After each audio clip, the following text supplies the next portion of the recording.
Welcome to our class discussion for the subject Teaching and Assessment of Macro Skills. For today's video, we will talk about the nature of reading. As future educators, this is one of our responsibility as language teacher to teach reading to our future students. And of course, in this video, we will tackle about what are the teaching reading strategies that we are going to use for our dear students. Since we all know, guys, that all classrooms contain students at varying level, diba, of proficiency in multiple reading skills, and individuals' access to background knowledge is vast and immeasurable. But meeting the reading needs of diverse learners is often cited as one of the most challenging na task as a teacher. And even the parents, di ba, pinoproblema din talaga nila paano matuto ng pagbabasa ang kanilang mga anak. And however, guys, according to researches din naman that was made by this organization, the Reading Horizon, I really love to share this with you, yung result ng kanilang research na ang tatlong reasons daw that might exist upon teaching reading to our student. The first one is educators and decision makers need to understand the power of methodology in instruction. Kaya dito sa discussion na to, makikita natin kung ano man yung mga strategies or techniques para talaga matutong magbasa yung ating mga estudyante. Hindi lang pagbasa, but also to comprehend kung ano man yung binabasa nila. And the second one, guys, is na dilemma is educators and decision makers need to understand the diversity and complexities of all learners. Kasi, of course, iba-iba tayo ng mga estudyante na pwede nating turuan. The others are fast learners, yung iba naman are yung mga slow learners naman. So, paano natin sila make sure na matututo talaga sila sa pagbabasa? And of course, it take a lot of courage talaga and patience as a teacher once na reading ang ituturo. But since you will be teaching naman sa high school, for this topic will be focusing dun sa mas deep na instruction. Or how are we going to teach high school students or yung may mga are those students na marunong na talagang magbasa. It's just that we are going to teach them how to read properly and comprehend well. And then lastly, guys, na isa din sa gusto nilang mangyari is educators and decision makers need to understand how to best fit best practices in daily routines. Kasi iba-iba naman tayo ng reasons why are we reading, diba? Hindi lang for us to learn, sometimes we read to be entertained. So later on, let's find out.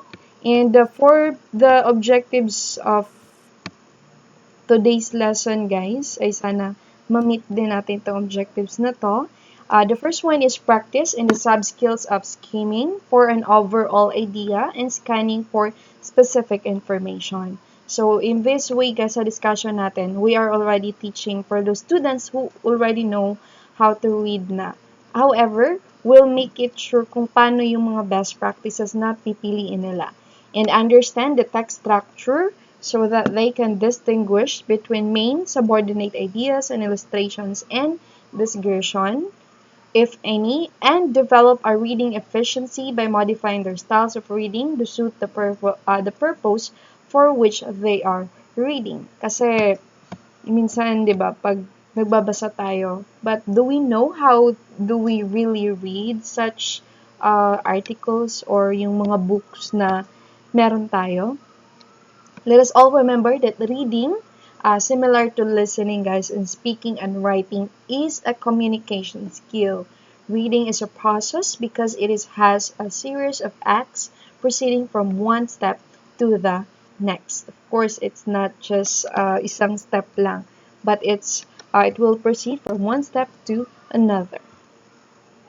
And here are the characteristics of the reading process, guys. Kaya, hindi siya basta-bastang maituturo lang ng hindi natin pinagpaplanuhan or hindi natin pinag-iisipan yung mga activities or kung ano man yung pinapagawa natin sa mga estudyante.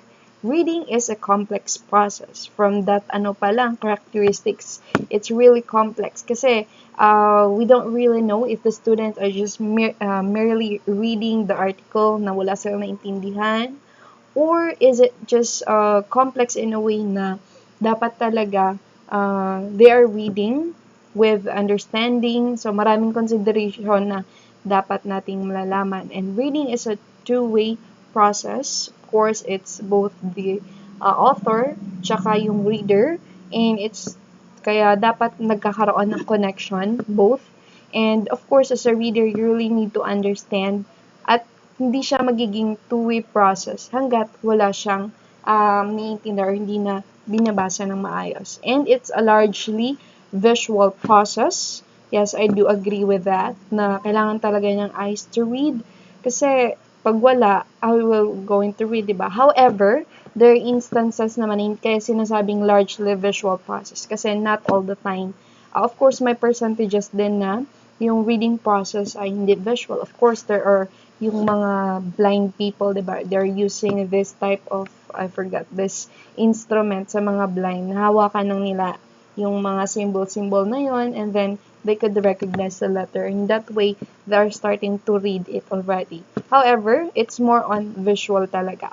And reading is an active process, of course, and it is an active wherein you should have an interaction with with the author or kung ano man yung binabasa mo. Kaya 'di ba sa writers ay sa subject natin na campus journalism, once you are the writer, you are considering then yung interest or yung paano mo makukuha yung attention ng reader mo, 'di ba? Kasi it's an active process. The reader should have dapat nagbibigay siya ng opinion or nakakapag-isip siya sa kung ano man yung binabasa niya, hindi lang yung ano. Kasi pag inactive or passive siya, parang para saan pa yung pagbabasa niya, 'di ba? Or is there a reason for it? Kaya most of the time naman talaga, kaya tulad sa inyo, 'di ba? Nagbabasa kayo for a specific reason. And if you keep that reason in mind while reading, then that reading will really become an active process. And reading makes use of linguistic system which enables readers to be more effective users of written language. That's true, guys. Ang best technique kaya magkakambal yung dalawang yun. You will not be good in writing unless you are more into reading. Sa mga authors or writers talaga, ang best talaga na technique is for them to read more and more. Kasi pag ikaw as a readers, marami ka nang alam. Once you write something, sobrang daming mo ng ideas na pumapasok sa isip mo. And then, sometimes, tulad sa akin, ang ginagawa ko talaga pag when I'm reading something, if something caught my attention dun sa sinabi ng writer talaga, is I will write it or take it down to my notebook or sa journal ko, and I keep it. And during the time na when I wrote something, I'll just review those things na sinulat ko from the authors or from the books na binabasa ko. And in that way talaga, nagiging mas effective ako for written language. Kasi sometimes it will serve as my guide on how to really write well and to make sure na nakukuha mo yung attention ng readers mo. And effective reading is partly dependent on the reader's prior knowledge or background experience. That's true. Kaya diba minsan we as readers, we don't choose or hanggat maaari iniwasan natin, di ba, lalo na pag bumibili tayo ng books. If you are not familiar with the book, you will not really consider it. Parang once you enter a library, di ba, you just go to the section na alam mo na may matutunan ka or something that will get your interest or kailangan mo. But, pero pag parang wala ka namang pakialam dun sa mga idea na yun or you don't really care at all about those topic, di ba, hindi mo naman talaga siya pinapansin. Kaya, mas nagiging effective talaga ang reading once na nakukot yung attention natin. Kaya, once you teach reading to your students, guys, make sure that you choose something that will catch their attention or kung alam mo talaga na babasahin nila. Kasi minsan, ang nagpapahirap talaga in teaching reading to the students sa mga teachers ay pinipilit nila ipabasa yung mga books na that students don't have interest at all, yung tipong ano ba yan, nakakasawang basahin, para saan naman yan, di ba? And other students will have that kind of thinking na para saan, why do I have to read it? Parang di naman siya na-enjoy.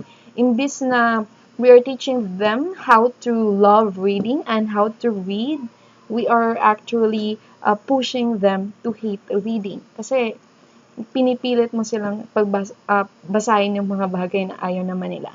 Kaya as tayo, pag maging future parents tayo, or for future teachers talaga, we let the students read the things that na nandun yung interest nila. And then we have here the purposes, guys, ng reading.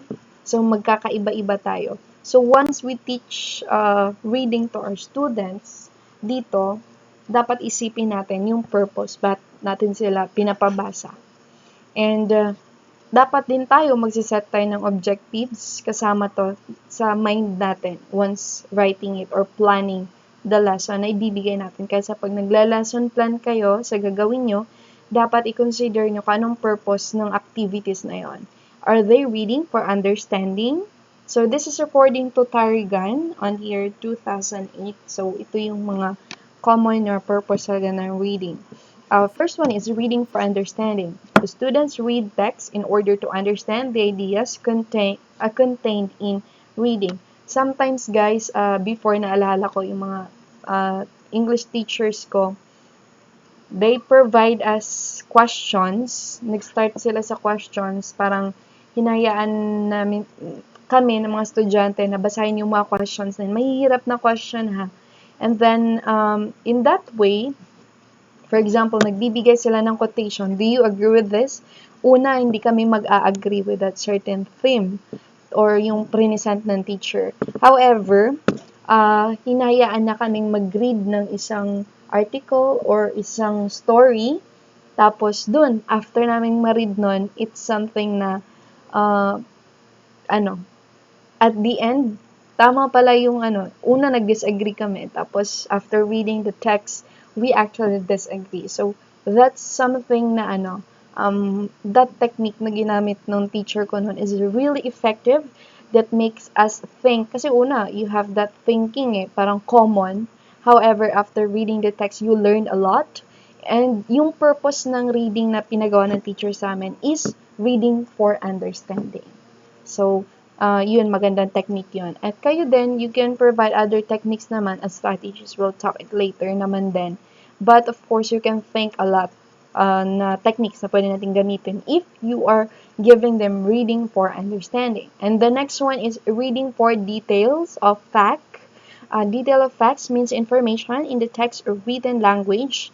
The student read to gain detailed information of text and get what the writers feel and experience. So, this is a good way then if you're reading for detail of fact. Mostly, dito yung ginagawa sa elementary to they are asking for the settings, WH questions na for them to easily answer it. So, it's more on reading for detail of or fact. Or minsan sa mga diba, sa mga activities din na pinapagawa ng teacher ay hinayaan mo lang yung mga bata na magbasa. So, meron ako example mamaya wherein yung students ay activity na pinaprovide ng teacher is only reading for detail. And next one is reading for enjoyment. This is actually the best or pinakagusto kong purpose ng reading. Kasi dito magsa-start talaga yung love of reading. You are not pressuring the students or hindi mo sila pinipilit, but you let it bloom in their heart na magiging nagkakaroon sila ng enjoyment in that reading. And pag mangyari yon, that student could be one of the bookworms or magiging book lovers that we should really aim in mind once become a language teacher.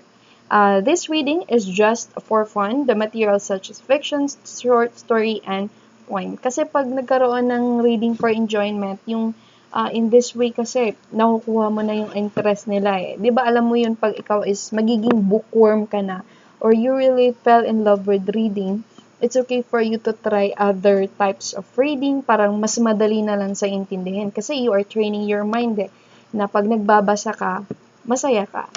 Hindi kayong nagbabasa na napipilitan ka lang or nape-pressure ka pa sa pagbabasa mo, di ba? And then other purpose then guys is reading for main ideas. It's to find the problem that will be discussed in reading text, of course, and students read the text to know why the topic is good, why is the problem in the text, and make a summary of the text and know the content of the text. The students also should know the main idea of every paragraph they read. This is actually something na purpose na natitrain natin yung mga students natin to be fast readers. Kasi yung iba, I remember this type, yung sa Guinness Book of Record, yung pinakamabilis na magbasa na tao. Sobrang bilis lang na mag-flip, yung parang seconds lang matatapos niya. But in the end, that fastest reader, forgot kung ano yung pangalan ng lalaking yon, ay alam mo yun, after reading it, kahit sobrang bilis niya, pero nasa-summarize na yung isang book na binasa niya. And one of the technique daw na ginawa niya is reading for main ideas din talaga. You are not reading kasi hindi mo naman masa-summarize lahat-lahat talaga. You are summarizing for such yung mga main ideas. Kaya dito, effective siya if you want to develop fast readers talaga. Kasi makikita nila or hahanapin na nila yung main idea. Somewhat like reading articles, diba? Or even kayo, pag nagsusulat kayo ng essay, most of the time, ang main idea na ilalagay nyo ay dun sa introduction pa lang. So, I love reading because of this following reasons, diba? Even just remembering those reasons. Tapos, yung next paragraphs naman is just more on elaboration naman dun sa introduction or yung reasons na binigay mo. So, in that way, you could develop fast readers. Hindi na isa-isahin ng reader na yon or ng mga estudyante mo kung ano man yung binabasa nila. And another is reading for sequences or organization.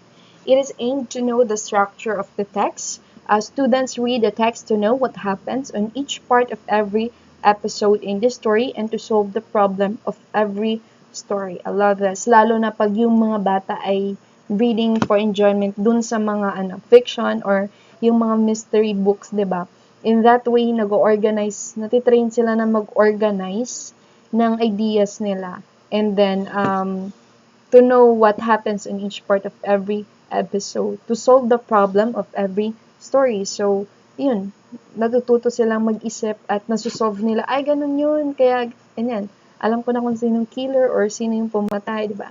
So, it's somewhat like they will know how to deal with it in terms of sequencing or organize yung mga details or mga clues na nabasa nila. And we have reading for inference. Students read the whole text to find out the ideas of the text. It is to find out the conclusion from the action or ideas in the text. So, I love this one, guys. Lalo na pag, di ba, hindi lang naman sa reading, even watching for movies ay na-apply natin. We are watching for inference para alam natin kung sino ba talaga yung killer or halimbawa ay yung Where is Monday ba yun na movie, 'di ba? From the title itself, parang you already have that question in mind. Tapos while watching it, you will create inference kung ano ba talaga yung epekto or ano yung kasagutan dun sa tanong na pumasok sa mind mo before you watch or before you read it. So, you're making inference. And the next is reading for classification. Students read the text to classify some information or action of the writer in the text or paragraph. It is aimed to know the uncommon things in reading text. So, this way, you are reading for classification. It's more on uncommon things yung binabasa natin dun sa book na yon. And then, reading for evaluation, the student will take the value of a text or story to evaluate them.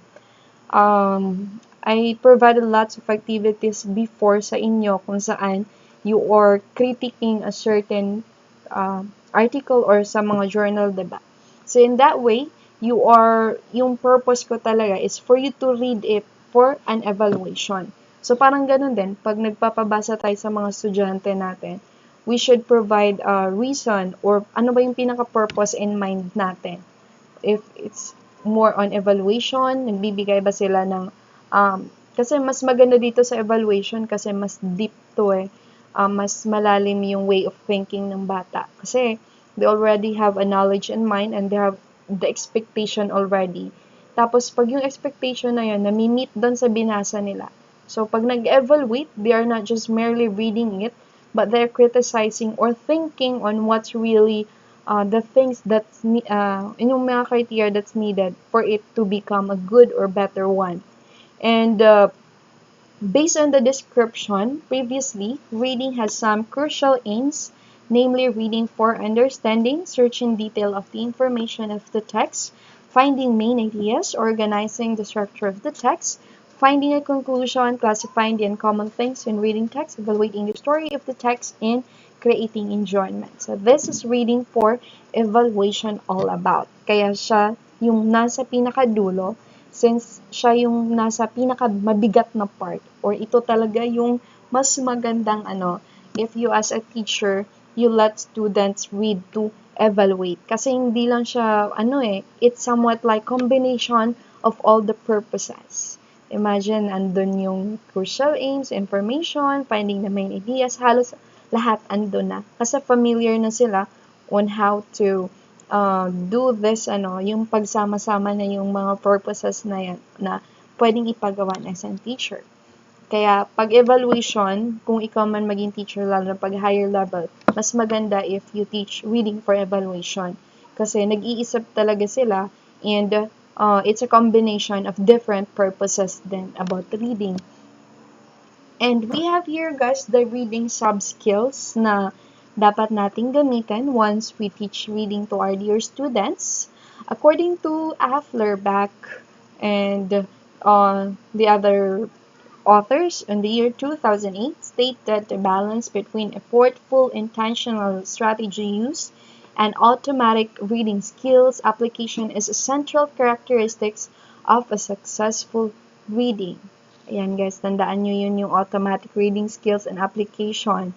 And that the main difference between strategies and skills is automaticity, which occurs quickly and without conscious decision on part of the reader daw. And according to Al-Mekhlaf on the year 2018 establishes that it is contended that with enough practice, a consciously deployed reading strategy can become an automatically employed reading skill. That's true.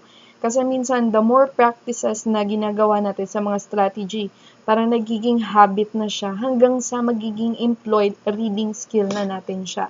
And which implies that there is a complementary cycle of strategies and skills that is continuously active during reading and that interchanging strategies and skills to adapt to different situations and goals is necessary. So here are the sub-skills, guys. And we'll be practicing on it to make sure na even kayo na ma-master nyo na. Kasi as future educators, you'll really be doing this. And maganda yung na-explain natin siya ng maayos. And how are we going to let the students know that what they're doing is this type of sub-skill? The first one is yung scanning, guys. We have may apat, we have scanning, the skimming, and we also have intensive and extensive reading. Let's start with scanning. According to Spratt, he stated that scanning refers to searching for specific information within a text where a quick glance is taken to find the relevant information without reading the whole text. So this is just reading, scanning lang. Scan ka lang, diba? You're looking for a specific information within the text. So minsan, ito yung mga ginagawa natin. Nagsascan lalo na pag patapos na yung diba? Pag time na to take exam, bilis-bilis natin. We're actually scanning our notes and we are just looking for something, specific information na gusto nating tandaan talaga. And here are the sample activities, guys, for the class na pwede nating ibigay para malaman nila na what they're doing is actually scanning. And in this way, you can provide other activities din. Kung saan magsiscan lang yung bata, magbibigay ka ng certain article or something na babasahin nila. You're reading for specific information, which is scanning. Another important subskill of reading that all efficient readers use as a strategy is called scanning or looking for specific information. Ito yung ginawa talaga ng fastest reader. Somewhat like scanning, pero grabe, nababasa niya yung buong book talaga kasi nakagawa siya ng summary, nasa-summarize na yung binasa niya. And tamang-tama talaga. And we have here an example, guys, na pwede nating ibigay sa mga bata. Okay, yung pinaka-objective is to demonstrate the use of this subskill, have the students work in pairs and say which kinds of text given in the list below they read very quickly and why. So, halimbawa dito, there are certain for this type of activity, minsan ginagamit din siya sa mga psychologists or even for those experts na malalaman kung negative ba yung thinking ng taong to or hindi. Kasi depende yun sa mga words na nakikita mo kung ano yung una na word na mas nababasa mo ng mas mabilis and why. So we have our play, telephone directory, battle drum, shopping, main road, departure, CD player. So, dito mo nalaman kung ano talagang klase yung thinking na meron ng isang tao. Or even for the students, you let them scan for this and the main reason mo lang naman dito is paano mo ma-demonstrate sa kanila kung gaano kahalaga or anong meron pag scanning. So, for that, if they select a word already for every sentence, kung ano yung unang nagsastuck sa mind nila, or mas naiintindihan nila quickly or mas nakikita. So, during the feedback, if they already wrote or identify kung anong mga words na yon, have the students recognize that we read such text to find some specific information and not to understand or remember every bit of information given there. That's true. Tulad yung ginawa ko kanina, di ba?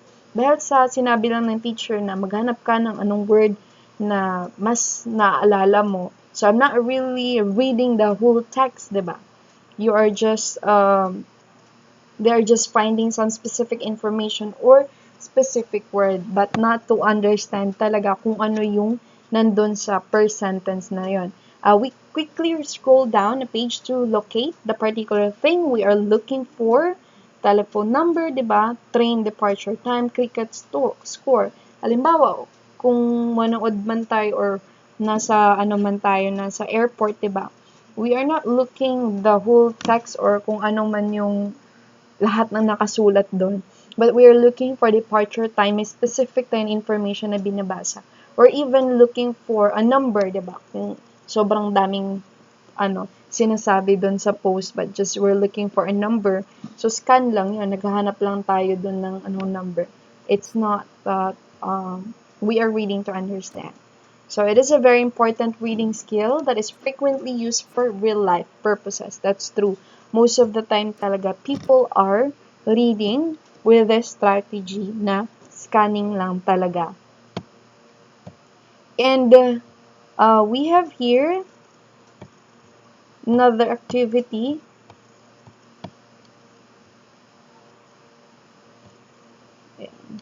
Sana ba yun? Ayan, activity 2. Now, give the students an activity to practice the skill of scanning. This is another example, guys, or strategy. Divide them into pairs and give each pair an English newspaper. You should use different newspapers so that each pair has fresh information to share with the rest of the class. Each pair should quickly scan their pages and find answers to the list of questions below. You can add to the list depending on the design of newspapers in your hometown. Remember that this is a scanning test, so then do not let the students spend too much time on it. Kaya minsan, kung ganong activity ibibigay mo ay you provide a specific time talaga kung ilang minutes. Kaya sana pag ganito yung activity, mention yun sa lesson plan mo. Kasi you have to make sure talaga na kontrolado mo yung time as much as possible. Hindi hinayaan lang yung bata kasi that's a sign of classroom management. And we have here, so ito yung pwede mo ipagawa sa kanila. These are the things that you could say. Look at the top front half of the newspaper. List the 3 main types of information all newspapers must have. So, hindi nila binabasa lahat yon. They're just scanning on it. So, ito yung mga other information. And are there any pages especially for children? What are the headlines? So, nagsascan lang sila. Tinitingnan lang nila yung specific information na yan. So, ito yung mga other examples. Okay? So, ito naman, in this way, na activity, ang ipoprovide mong feedback most of the time or kung paano mo explain sa kanila kung ano yung ginagawa nila. After students finish, have them think of what strategies they use to find out the information quickly. So, elicit points like they read only letters in bold print, that's true, and they skip all the smaller columns. Their eyes move very quickly over the page, stopping only when they got the specific information they required, and so on. Kaya di ba kanina yung isang question is magbigay ng if yung newspaper ba ay talk about children, di ba? So in that way, nagsascan lang talaga sila. And you can have them practice scanning information in the lesson you teach every day, making them locate a particular sentence on a page number of something, the meaning of a word given after the lesson, and the number of questions to follow the lesson. All these everyday activities help students develop their scanning skills. Kaya, yun. Dapat tinitrain daw talaga natin sila as educators on how to scan such important information by reading kasi ang scanning ang isa talaga sa mga practical na strategy or sub-skill na ginagamit natin araw-araw in every day. So, the next sub-skill guys is yung skimming. Ano ba tong skimming na to? According to Pearson and Terrell, mentioned that this reading sub-skill follows scanning in the way it is performed, which means a quick glance to extract superficial information of a text without major details naman, but instead of trying to find a specific word or information, it focuses on the general essence of the different parts or sections of the text.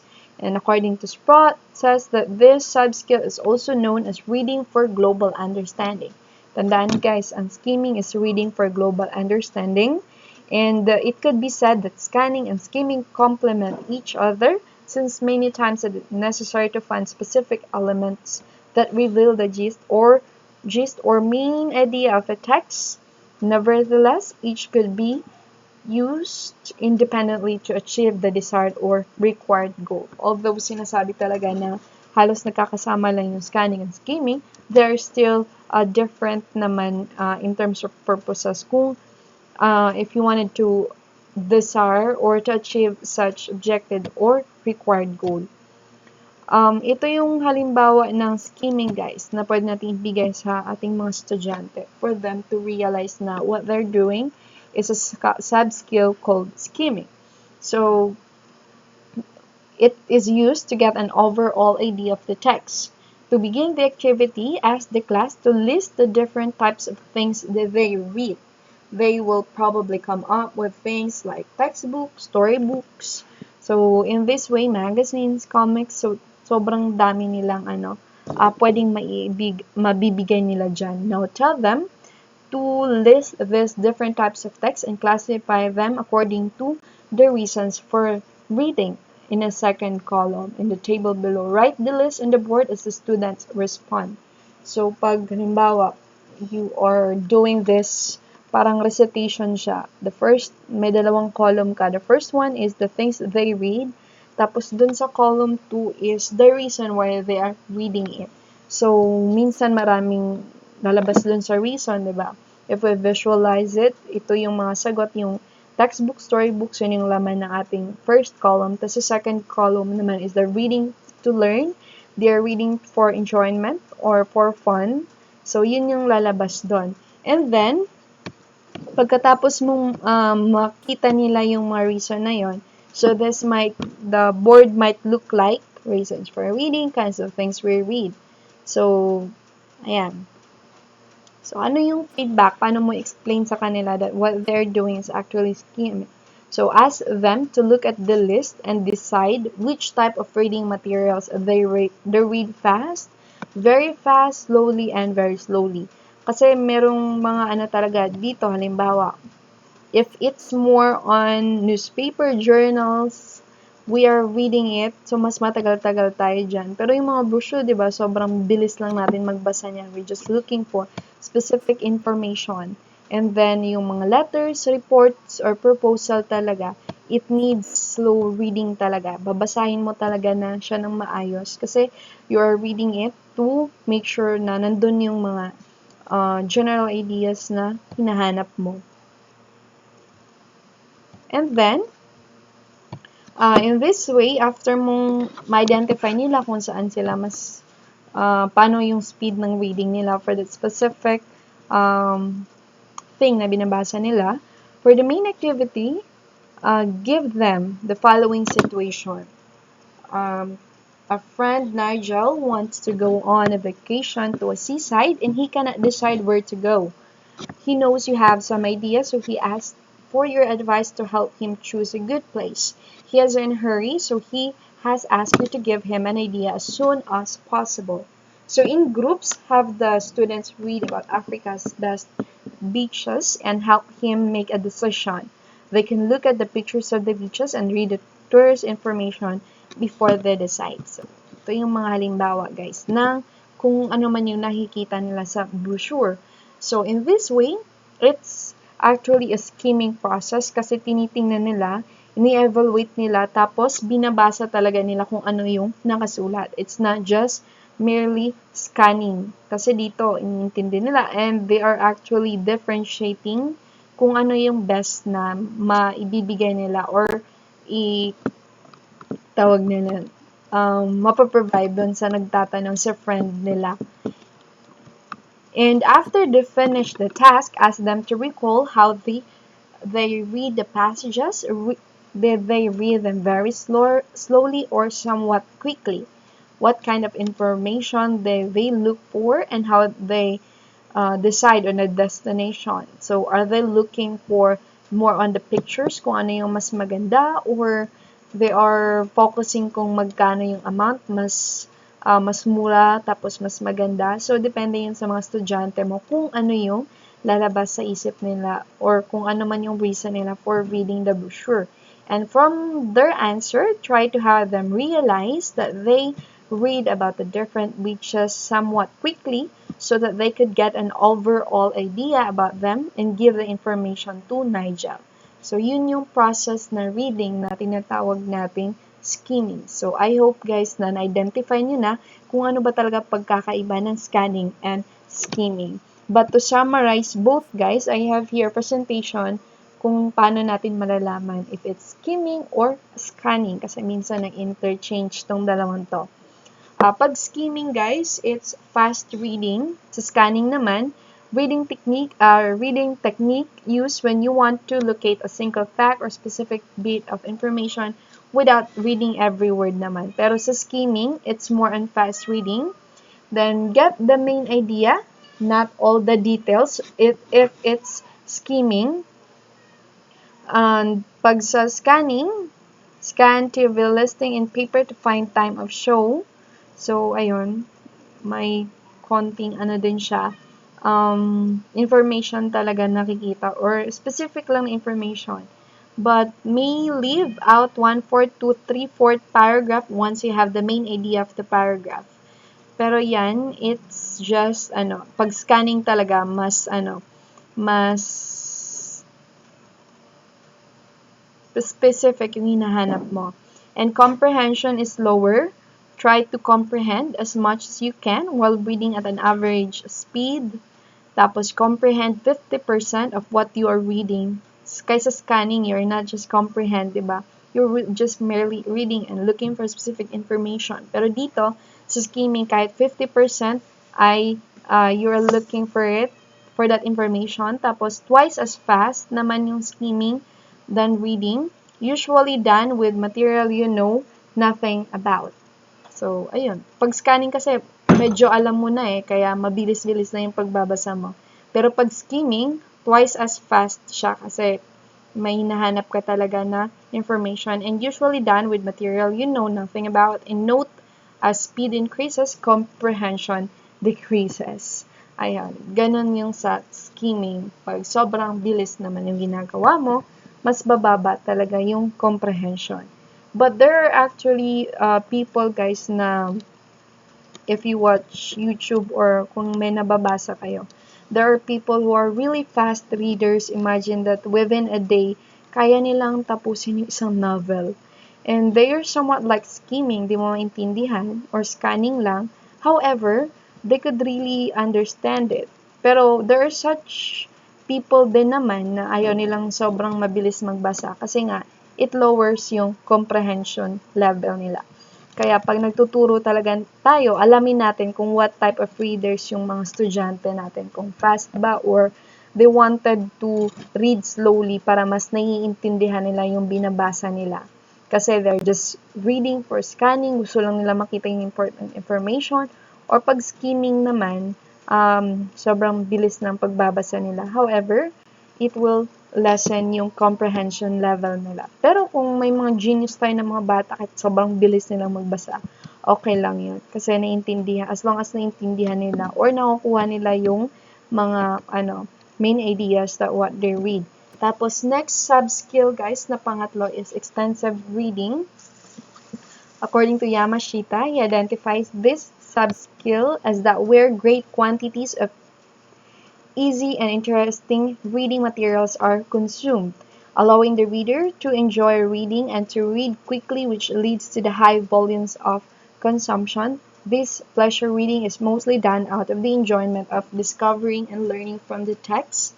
Yamashita reveals that it is possible to increase automaticity of lower level process through extensive reading due to the quantity and repeated exposure to the language that foster their development. Likewise, strategy used here amplifies reading pleasure and comprehension. That's true. This is most of the time ito yung type of subskill or strategy na ginagamit ko, yung extensive reading talaga. I'm reading for pleasure, enjoyment, tapos I'm learning from, discovering, and learning from the text. This is the best na subskill for me. However, nasa inyo na yan. Kung, kaya nga diba, sa mga strategy, yung sinabi ko kanina sa mga researchers, we have to understand this different strategy or mga subskills na to. It doesn't mean na porket maganda to sa atin, ay ganun din yung mga estudyante natin. Since they have a different, interest or styles of reading. And then, it amplifies reading pleasure and comprehension pag extensive. Kasi once you enjoy something naman talaga, and you're happy reading for it, it means that you really comprehend the text on what is talking about. Kasi pag hindi mo na maintindihan, diba, una pa lang, sakit na sa ulo. So, are you going to continue reading? Of course not, diba? Minsan, hindi mo na naiintindihan kung anong pinagsasabi ng writer. And,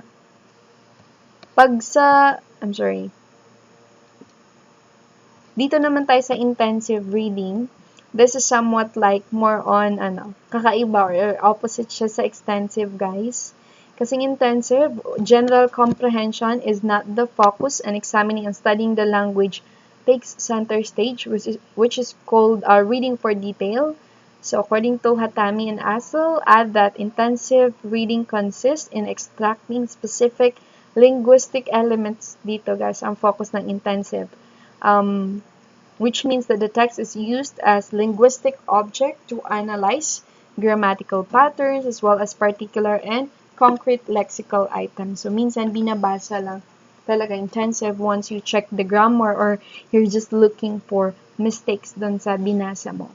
However, you are not just merely scanning it, but intensive in a way na you're looking for short portion ng text. Most of the time, ito yung ginagawa ng mga teachers talaga once they check the students' works. Or even me, minsan kasi ako talaga, it's a combination of extensive and intensive reading. Kasi hindi naman pwedeng sa criteria mo na pinapagawa sa kanila, it's just more on grammar, diba? Kung paano nila sinulat yon. But you are actually checking din dun sa content. Ayun. Pero pwede dito sa intensive reading guys na activity pwede mo ipagawa sa bata ay they will check the grammar and correct it dun sa ipapasulat nila. Next time, I will let you do it guys dito sa intensive reading na to. Next topic kasi natin sa campus journalism would be about editing dun sa mga specific articles, kung paano siya mag-proofread. So, in that way, intensive reading yung gagawin nyo. Now, what's the difference between extensive and intensive reading? Na this is for extra notes, guys. When we say intensive reading, focuses on vocabulary and grammar to understand. And word for word reading kasi naghahanap ka ng mistake and you're really looking for to make sure na wala nang grammatical error or wala nang tawag nito. Very slow yung intensive reading guys and 100% understanding. A limited lang yung reading natin and difficult text use dictionaries. Most English classes focus on this part. Okay, then pag extensive reading naman, focuses on getting the main ideas and filling in the details. Fluent reading or rapid and fast and even pace. Overall understanding, reading a lot. Kasi pag intensive, limited lang talaga yung reading na ginagawa. Kasi naghahanap ka lang ng mali or you're just checking it. But difficult text yung binabasa sa intensive reading. Of course, kasi dito yung mga more unprofessional or formal type of text na. But dito is easy text kasi extensive. Mas easy lang talaga pag once you're enjoying it, diba, with pleasure and you're comprehending already what's the author is talking about dun sa binabasa mo. And ignore or guess unknown words. Minsan kasi pag, diba, intensive reading, ano ba ibig sabihin dito ng author na type? Forget what does it mean with this word. Pero pag extensive, since you are enjoying, di ba, parang nagbabasa ka lang, di mo naintindihan. However, on the next part of the sentences, yun pala yung meaning ng word na yun. Yun yung mga techniques na pwede nating gamitin upon understanding the text.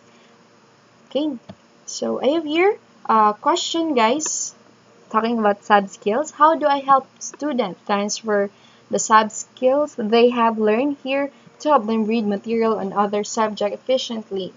So this is really a good question na I wanted to share with you.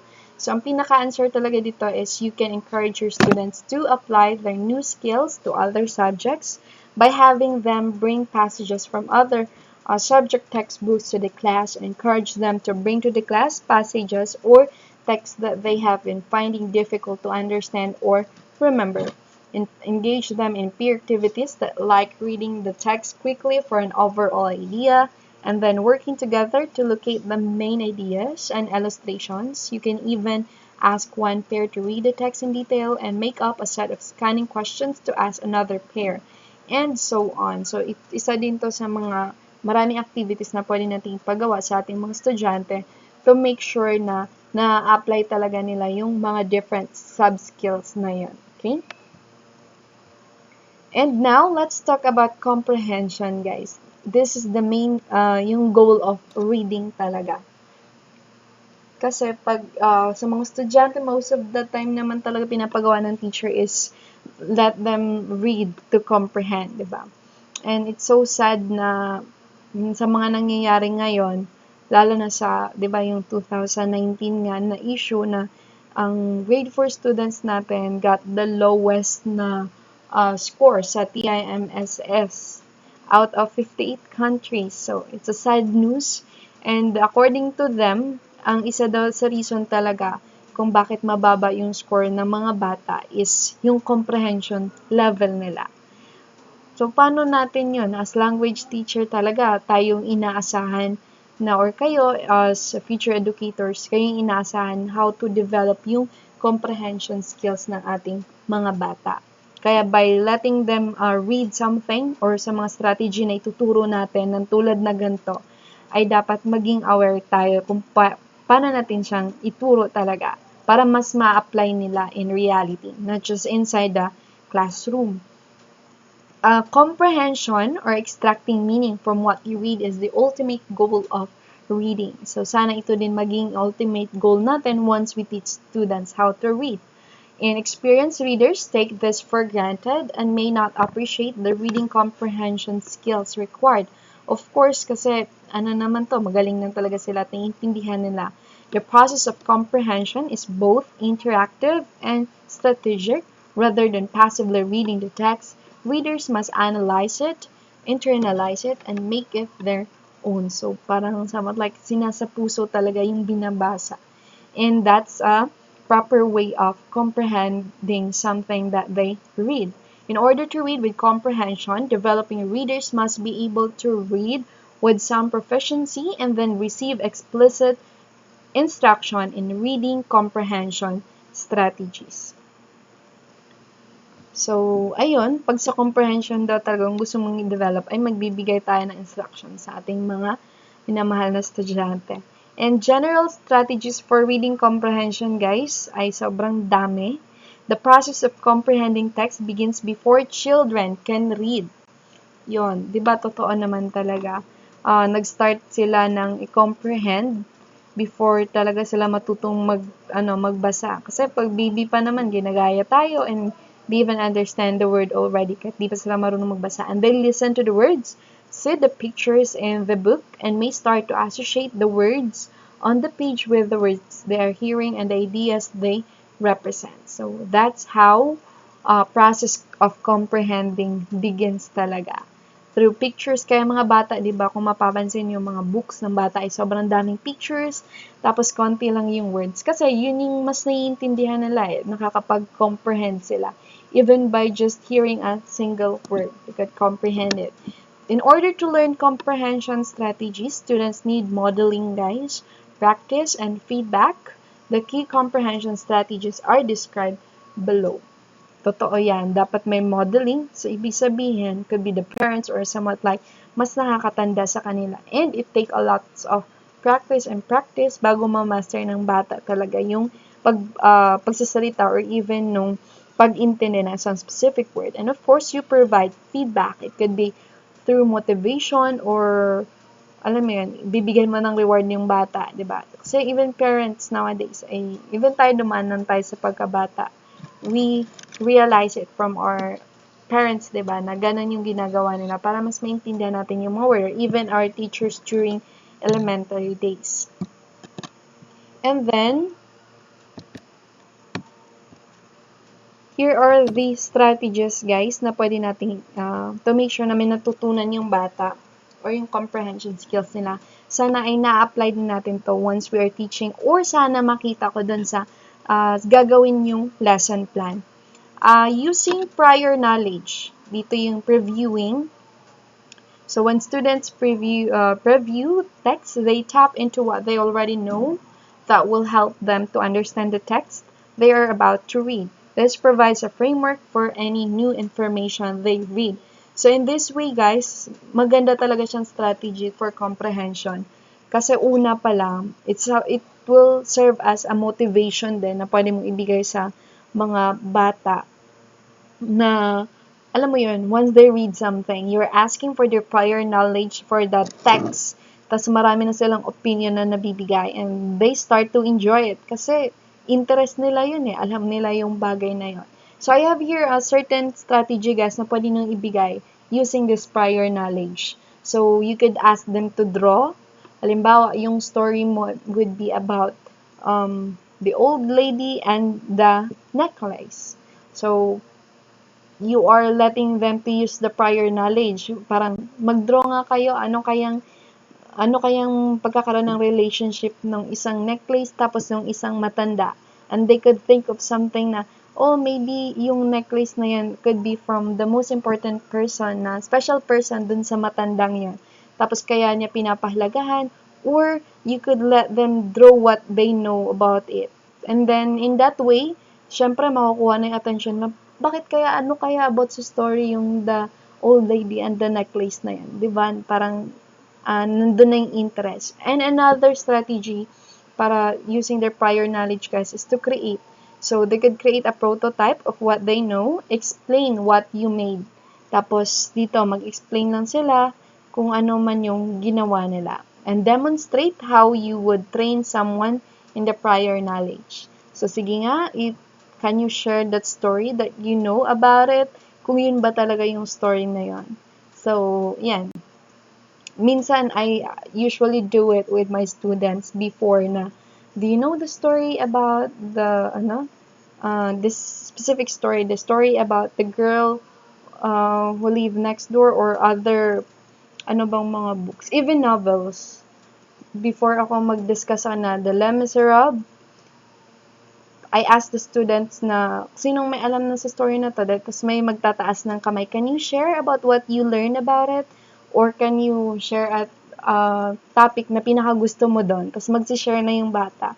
Pero syempre, hindi naman talaga niya alam yung kabuang story. And that way, makukuha ng atensyon ng mga bata. Kasi sabihin mo, do you think maganda ba yung book na yun? Sabihin, yes ma, maganda po kasi ganyan. I learned a lot from it.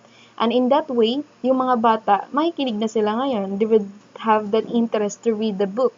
But sometimes yung demonstration ay pwedeng ibigay ng teacher for them to read yung book na yan. So, nasa inyo na. It could be interview. Yun yung guys, yung sabi kong interview, if they read about it. And then list, dito din sa list all the keywords about what you learned.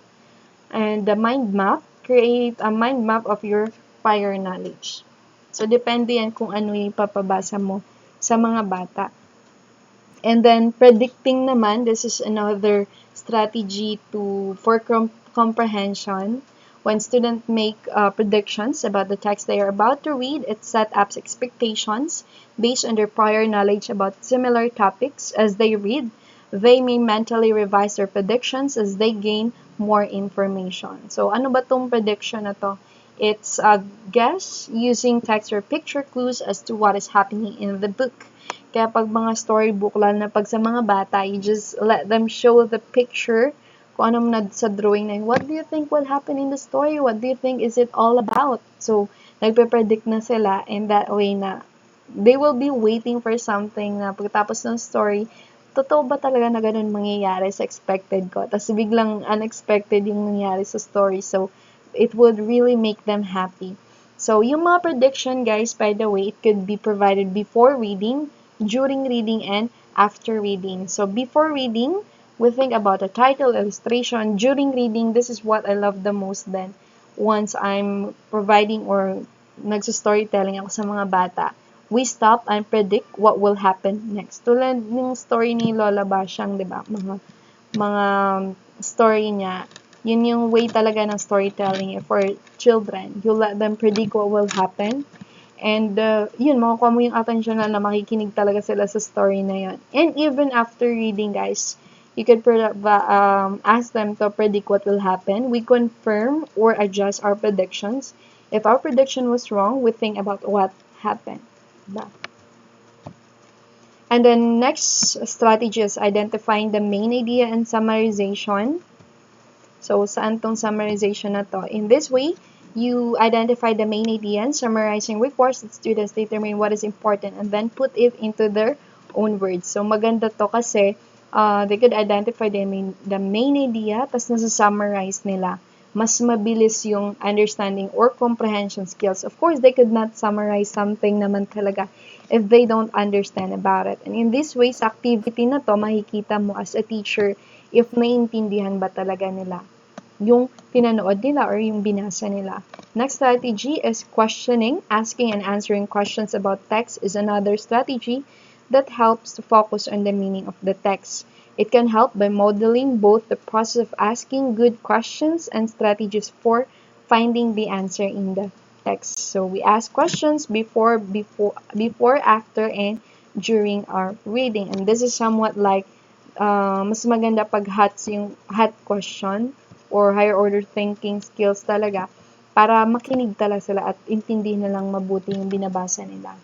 Then making inferences. So, the same dun sa kanina, pag nag-inference, readers use the story clues and what they know to discover what is not directly stated in the text. So, minsan ito yung nga dun sa mga mystery books na napapaisip talaga yung bata by using yung mga clues sa story na binasa nila.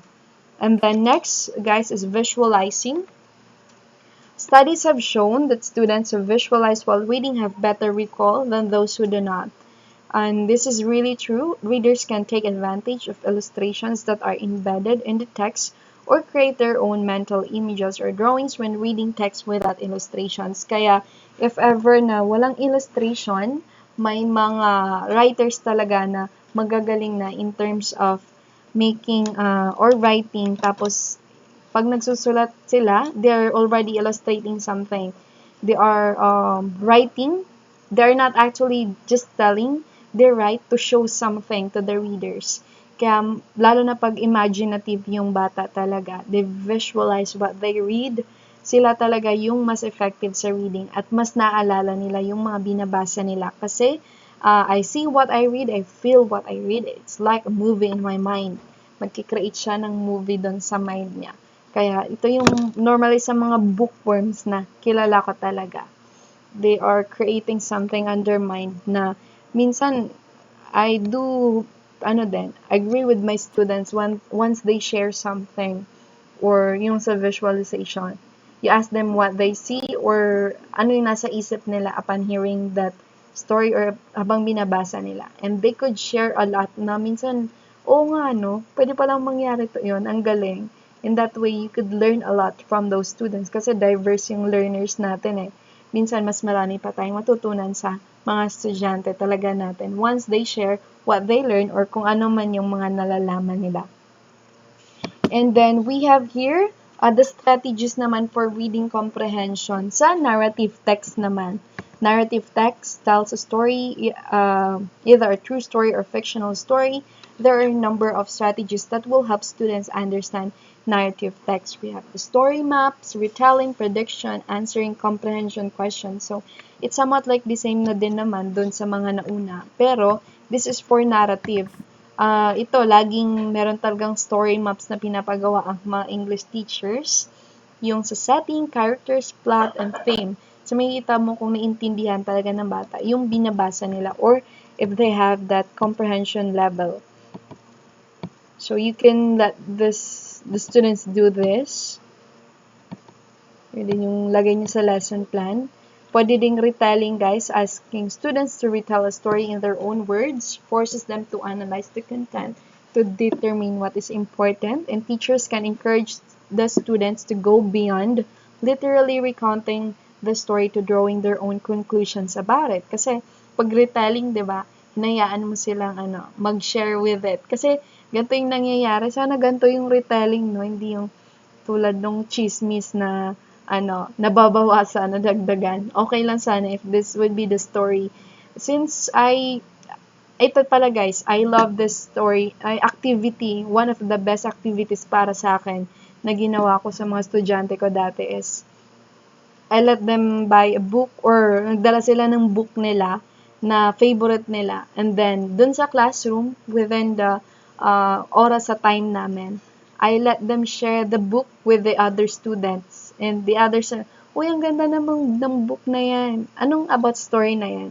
In that way na, sobrang ang sarap sa pakiramdam na marinig mo yung mga bata that they enjoy reading the story. Tapos retelling the story. Uy, about ko sa ganito, ganyan, maganda yan. So, in that way, diba, you are asking the students to share what they learn and they learn a lot. Minsan pa nga, mas nakukuha or napupukaw yung interest ng isang bata once they listen dun sa mga kaklase nila. Kasi teachers, kung even ako, diba, hindi ko naman masasabi na sa kanila natututo yung how they really love reading. But sometimes, mas nagugustuhan nila reading na yan dahil sa mga kaklase nila. Uy, nabibiliban sila dun sa kaklase nila palaging may dalang book. In that way, ayun, parang gaganahan din sila. Uy, dapat meron din akong book para magbabasa din ako. So, this is a good thing na pwede natin talagang ipagawa sa bata. And retelling could magagamit nila yung words nila and on their own. And then prediction, so ito na yung sinabi ko kanina, you could also use it. That's the best one. Answering comprehension questions, asking students different types of questions requires that they find the answer in different ways. For example, by finding literal answers in the text itself or by drawing on prior knowledge and then inferring the answers based on clues in the text. Kasi minsan may mga book talaga na may cliffhanger, diba? Yung tinatawag na hindi natin alam kung ano ba talaga yung ending. Kung nagkatuluyan ba sila or hindi. So, in that way, you actually asking them to infer or to think on what will happen next. So, kaya minsan, I do love those before, I hate yung mga movies or books na binabasa ko na may cliffhanger. Hindi ko alam kung ano ba talagang ending. However, nung lagi na ako nagbabasa ng story, I realized na yung mga book pala talaga na may cliffhanger is actually asking you to be an active reader. Kasi, mag-iisip ka nasa iyo na yan kung ano yung pagkaintindi mo based on the clues na binigay doon sa mga story. Kaya kayo ganun din dapat yung thinking nyo. Don't ever hate those books na may mga cliffhanger kasi that's a type of art na pinag-iisipan talaga ng writer and he or she let the readers to identify what will happen next or ano ba talaga yung ending. Yung napapaisip ka, you're not just passive na yun lang, kung anong binigay ng writer, yun lang din babasahin mo. But those cliffhanger talaga will actually make you a active reader kasi nag-iisip ka kung ano ba talaga yung pinaka-ending for you. And then, we have the strategies for reading comprehension, guys. The structure of expository text, main idea or summarization, KWL, and the graphic organizer. So, it's somewhat like repetition na tayo kasi somewhat the same lang naman talaga Yun naman talaga ang best techniques. It's just that dito sa discussion na to, ina-identify lang kung ano yung mga specific text na binabasa. Ang structure ng expository text, guys, is typically structured with visual cues such as headings and subheadings that provide clear cues as to the structure of the information. The first sentence in a paragraph is also typically a topic sentence. That's true, laging nasa introduction or sa unang sentence talaga nakikita yung pinaka-topic.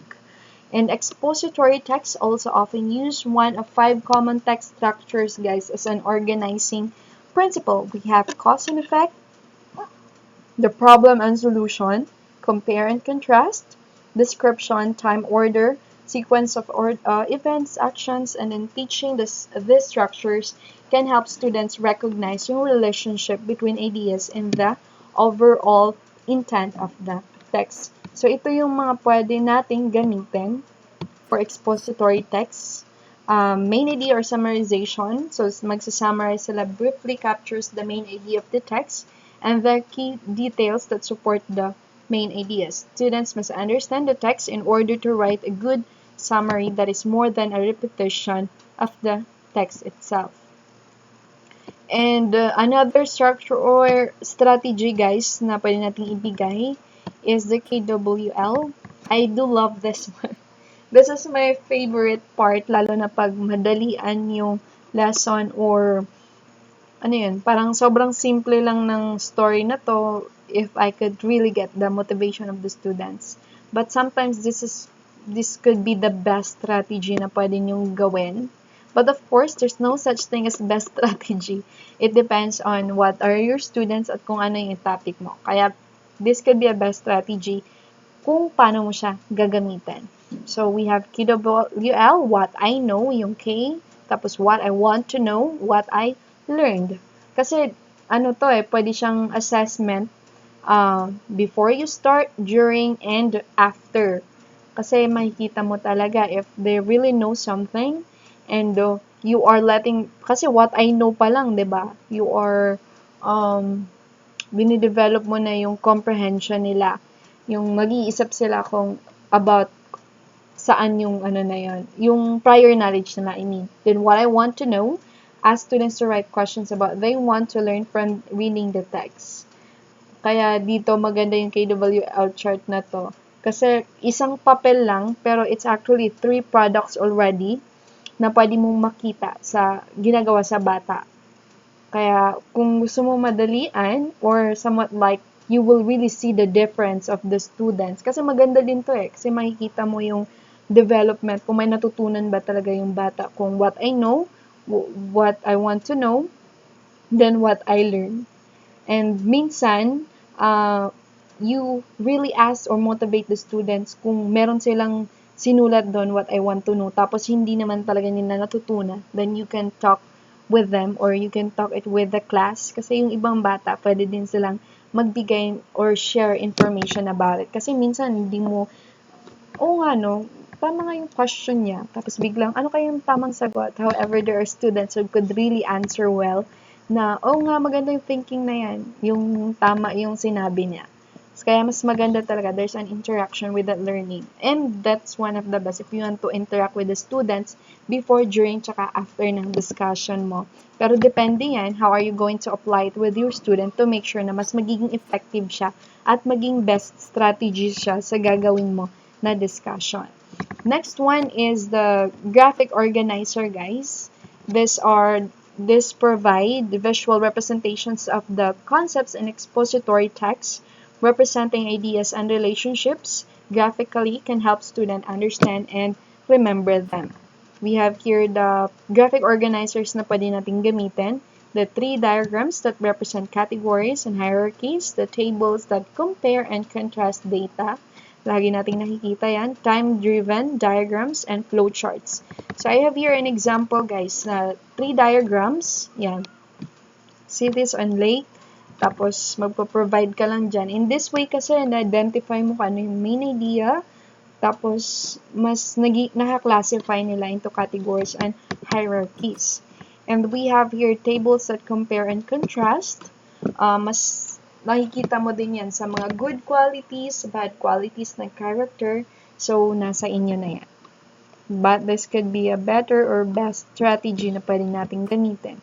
And time-driven diagram then, mostly ginagawa siya for order of events. And then flowchart that represents steps of a process. Minsan, di siya masyadong nagagamit sa English. However, maganda din siya para nag-iisip yung bata if it's a yes, if it's a no. Pero it takes a lot of time then and creativity ng teacher kung paano niya gagamitin yan. Teaching students how to develop and construct graphic organizers will require some modeling guidance talaga and feedback. And teachers should demonstrate the process with examples first before student practice doing it on their own. Totoo to, guys. Sana makita ko din sa lesson plan nyo or even during the discussion. You could ask the students if they are already familiar with this type of graphic organizer or with this type of chart. Bawa sa KWL, diba?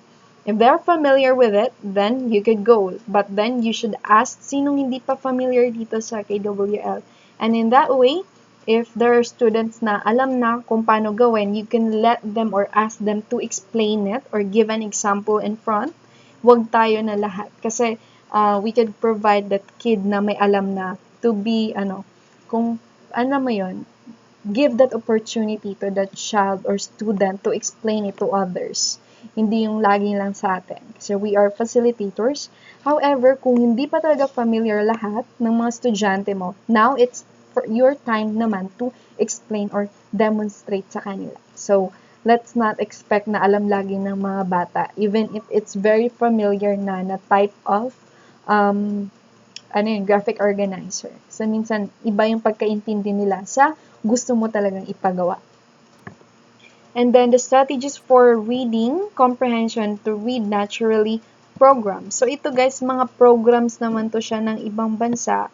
I'm not sure if ginagamit siya sa Pilipinas. Siguro meron sa mga specific school talaga na kumukuha ng mga program na to. Kasi yung iba may bayad. Even dun sa private school na tinuruan ko dati, meron silang binili na specific program kung saan mahal yun, guys. Yung tipong yung book na yon, it serve as their guide simula grade 1 sila hanggang sa mag-high school sila. Yun yung sinusundan nila para ma-develop yung reading comprehension ng bata, yung mga vocabulary. Kasi halos maganda talaga yung program. We have here example sa Read Naturally Live. Dito, meron silang prediction step, na yan lang mag-predict yung bata. Meron ding retelling step. And then, may mga quizzes. However, there's no graphic organizer na ginagamit. Dito naman sa isa, Read Naturally in Core, a mostly independent print-based program with audio support. Ito yun guys, yung sinasabi ko na pinagturuan ko dati sa isang private school. Meron silang print-based program, yung bata mismo magsuscore sa sarili nila kung anong level na sila, kung beginning or proficient or basta nasa kanila na yun, sila yung magre-rate, and there's a rate din sa teacher na part. Tapos, may pinapakinggan sila na CD, tapos doon nila isusulat yung mga sagot nila. It focuses on fluency and phonics with additional support or for vocabulary. Kaya merong maganda talaga pang ang school ay may speech laboratory pag naging teacher na kayo. Kasi may sinusundan kayo. You will just serve as a guide. And no need for you to think of different activities na papahirapan yung sarili mo. Kaya, mas maganda talaga pag ang school, pag naging English teacher kayo, ay you will look for other programs para matuto talaga yung mga bata. At alam mo na validated na talaga yung mga test or even mga activities na binibigay doon. And we have the Read Naturally Gate. Isa din siya sa program, teacher lead instruction, small groups of early readers, focus on phonics and fluency instruction naman. Tapos yung may 1-minute reader iPad app din guys. So sa inyo na may iPad, pwede nyo ma-check yun. A guided reading app that develops readers' fluency with additional support for vocabulary. Ayan, maganda din siya. Although, konti lang yung, looking for main idea lang, literal, vocabulary, and inference. Iba dun sa other characteristics ng mga nauna. Meron ding 1-minute reader books, printed books with audio support. Diba minsan yung mga bata, if you watch dun sa, yung sa Ishan, yung sa Every Child is Special, diba, nakikinig lang siya, tapos may binabasa siya. Guided siya dun sa nagsasalita. And learn more about 1-minute reader book, reader sample book din na binibigay. Merong vocabulary, nayan din mag-inference, and short answer, oral response, parang si Dora, diba? Yung mga questions niya. Para nagkaroon ng interaction. I do love this type of program, guys, kung saan may konting interaction yung nagsasalita doon sa recorded CD, sa recorded na audio na yon. Tapos yung bata, oh, very good, the correct answer is ganito, ganyan. Alam mo yun, parang nafe-feel ng bata na kausap niya yung pinapakinggan niya.